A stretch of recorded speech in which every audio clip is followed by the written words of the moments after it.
Hər şey edirəm, lakin bel ağrılarım keçmir.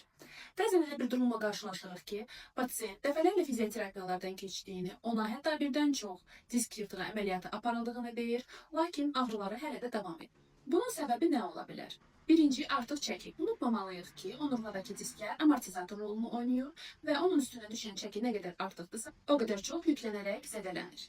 Müalicə üçün həkimə gec müraciət etmisiniz və sinirdə artıq geri dönüşü olmayan proses başlayır.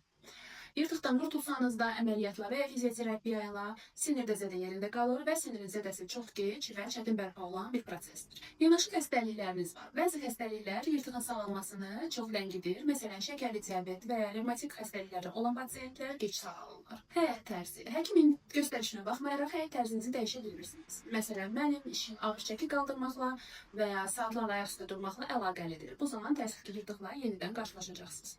Bütün bu sıraladığımız punktların əsasında sizə xronik onurğa ağrıları diaqnozu təyin edilə bilər. Bunun olmamağı üçün həkimə vaxtında müraciət edin, tövsiyələri yerinə yetirin və həyat tərzinizi dəyişin.